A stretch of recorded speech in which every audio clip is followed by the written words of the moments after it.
नमस्कार, मैं हूं ब्रजेश श्रीवास्तव। आप देख रहे हैं आप सबका पसंदीदा शो टॉक विद ब्रजेश। इन दिनों एक सर्वे की जबरदस्त चर्चा है। वो सर्वे जिसमें 2024 की भविष्यवाणी की गई है। वो सर्वे की 2024 में किसकी सरकार बनेगी। सर्वे ये है कि अगर आज की डेट में चुनाव होता है तो फिर देश में किसकी सरकार बनने जा रही है। यह अप्रत्याशित नहीं है, बल्कि हर किसी को मालूम है कि इस वक्त विपक्ष के पास कोई बहुत ऑथेंटिक फेस नहीं है जो प्रधानमंत्री नरेंद्र मोदी के मुकाबले खड़ा हो सके। ऐसे में जो सर्वे की रिपोर्ट है वो कुछ उसी तरफ इशारा कर रही है। अभी भी अगर आज की तारीख में चुनाव होता है तो वो उस चुनाव में बीजेपी और एनडीए सरकार बनाने जा रहा है, यानी एनडीए की सरकार बनेगी।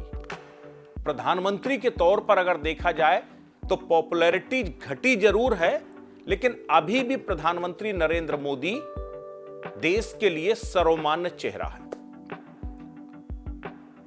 ओवरऑल अब आप इस सर्वे को अगर देखिए, कांग्रेस की तरफ से दावा किया जा रहा है कि कांग्रेस 300 से ज्यादा सीटें जीतेगी। आज आंध्र प्रदेश के कांग्रेस के एक नेता हैं जिन्होंने दावा किया कि कांग्रेस 300 सीटें 2024 के चुनाव में जीतेगी, क्योंकि भारत जोड़ो यात्रा से जिस तरह से कामयाबी मिली है, भारत जोड़ो यात्रा इस तरह कांग्रेस की तस्वीर बदली है, वो 2024 में एनडीए की सरकार को गिरा करके कांग्रेस की सरकार बनाएगी। इस बीच इसी सर्वे में कुछ चौंकाने वाले तथ्य भी हैं। तथ्य क्या है? सबसे बड़ी बात यह है कि लोकप्रियता में कमी ये एक मोमेंटम है। सीधे तौर पर न सिर्फ सीटों का नुकसान हो रहा है, अकेले अगर बीजेपी की बात करें तो इस सर्वे में बीजेपी की लगभग 284 सीटें आती दिखाई दे रही हैं, जो 2019 की तुलना में काफी कम है। 2019 में 303 सीटें बीजेपी लेकर के आई थी। वोट ऑफ परसेंटेज की अगर बात करें तो लगभग वोट ऑफ परसेंटेज 40 से 42% के आसपास एनडीए को मिलता हुआ दिखाई दे रहा है। यह भी 2019 के चुनाव से काफी कम है, यानी तब लगभग 60% के ऊपर वोट मिला था बीजेपी और एनडीए को जो है। तो इस पर भी कहीं ना कहीं जो वोट शेयर है उसमें भी गिरावट आ रही है। लेकिन जो सबसे बड़ी बात यह है कि अगर आप परसेंटेज की बात करें, प्रधानमंत्री के चेहरे की बात करें, तो प्रधानमंत्री के चेहरे में अभी भी कोई टक्कर कहीं दिखाई नहीं देती।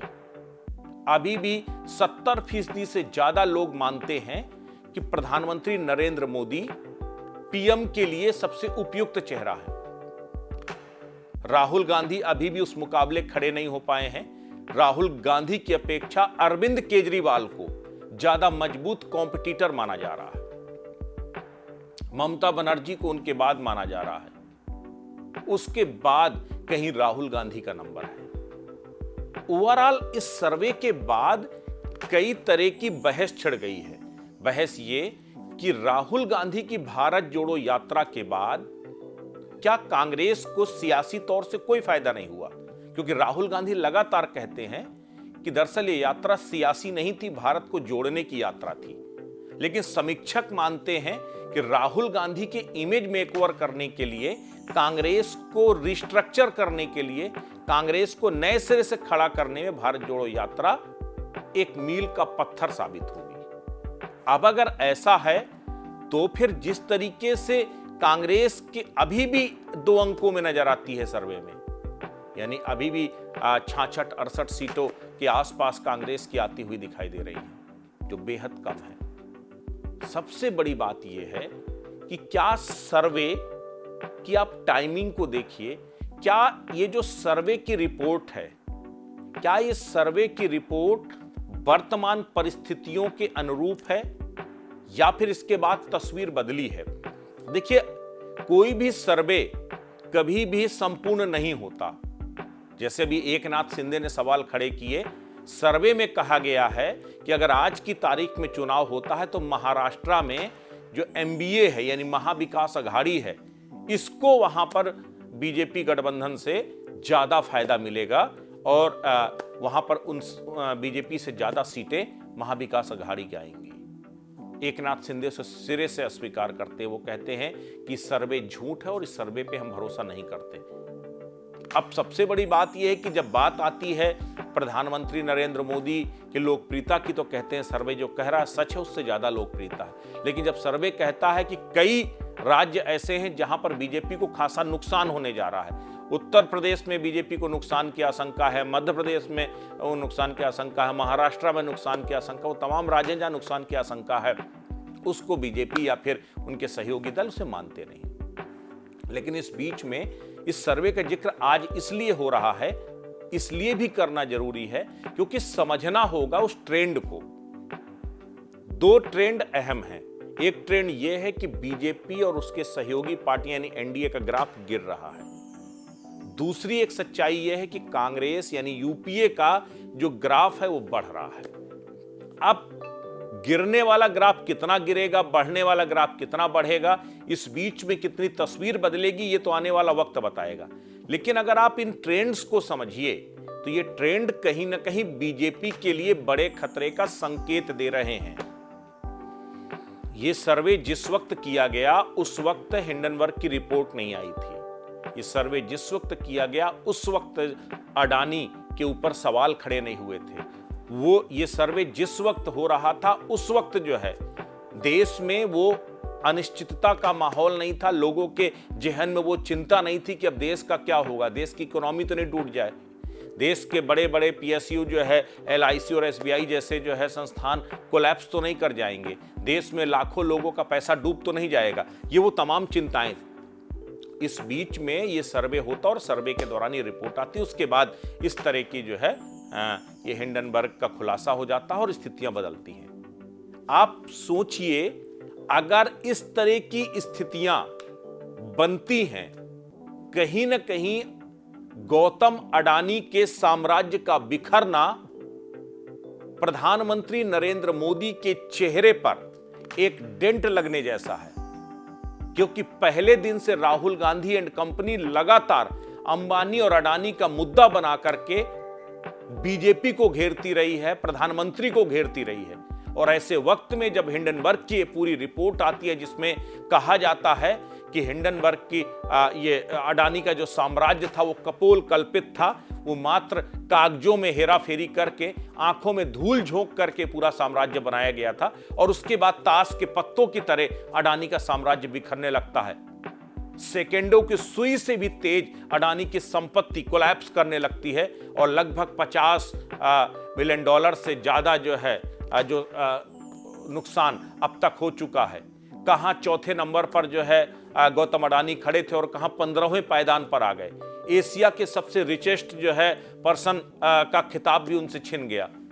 वो अंबानी जो अडानी के आगे नहीं आ पा रहे थे पिछले लंबे समय से, अब अंबानी अडानी से आगे खड़े दिखाई दे रहे हैं। तो ये जो रिस्ट्रक्चरिंग हो रही है, ये जिस तरीके से सवालात खड़े हो रहे हैं, कांग्रेस ने जिस मजबूती के साथ राफेल से लेकर पेगासस तक का मुद्दा उठाया, जिस तरह से जो है देश को जो है कुछ उद्योगपतियों के हाथों बंधक रखने का आरोप लगाया बीजेपी पर, उसके बाद अडानी के खिलाफ ये रिपोर्ट आती है, उसमें काफी हद तक सच्चाई नजर आती है और उसके बाद पूरा मार्केट टूटने लगता है, शेयर बाजार औंधे मुंह गिरने लगता है, हजारों लाखों करोड़ का नुकसान लगातार प्रतिदिन हो रहा है। तो इन सब परिस्थितियों के बाद क्या ये जो सीन आज दिखाई दे रहा है, क्या ये सीन और ये सिनेरियो और ज्यादा नहीं बदलेगा? और अगर ये बदलेगा तो क्या बीजेपी के लिए चिंता का सबब नहीं है? एक तरफ आर्थिक तौर पर देखिए, जब निर्मला सीतारमण का बजट आया, उस बजट के बाद बाजार ने उसकी तारीफ की, लगा कि देश को आगे ले जाने वाला ये बजट है। लेकिन इस बजट के बीच में बाजार का टूटना, इस भरोसे के बाद भी, सरकार के इस भरोसे के बाद भी शेयर बाजार का औंधे मुंह गिरना, अडानी का पतन का जो सिलसिला था वो न थमना, वो लगातार एक के बाद एक जो है नीचे रसातल की तरफ जाना, ये सब चीजें बताती है कि सब कुछ कम से कम सरकार के कंट्रोल में नहीं है। और ये जो सवालात अब जो खड़े हुए हैं, कहीं ये सवालात 2024 के लिए मुश्किलात ना खड़ा कर दें। परेशानी का सबब ना बना दे। जिस तरीके से राहुल गांधी ने जो कल कहा था वो आज सच साबित हो रहा है। उससे कहीं ना कहीं राहुल की वो क्रेडिबिलिटी मजबूत जरूर हुई है। बीजेपी लगातार राहुल गांधी को पप्पू कह करके उनके तमाम आरोपों को हवा में उड़ा देती थी, लेकिन आज वही हवा गुबार बन करके जो बीजेपी का वो पूरा जो सियासी महल है इसको कहीं ना कहीं जो है झटके जरूर दे रही है। सियासी महल हिलने जरूर लगा है। तो कहीं ये निगेटिव मोमेंटम है, कहीं 2024 तक अगर और मजबूत हो गया तो तस्वीर तो नहीं बदल जाएगी। जिस तरीके से जातीय सियासत जोर पकड़ रही है, जिस तरीके से समाजवादी पार्टी रामचरितमानस पर चोट करके शूद्रों की सियासत करके उस बड़े तबके को ओबीसी, इसके साथ ही जो है एससी, उस बड़े वोट बैंक को जो कभी बीजेपी के साथ आके खड़ा हो गया था उसको तोड़ने पर लगी हुई है।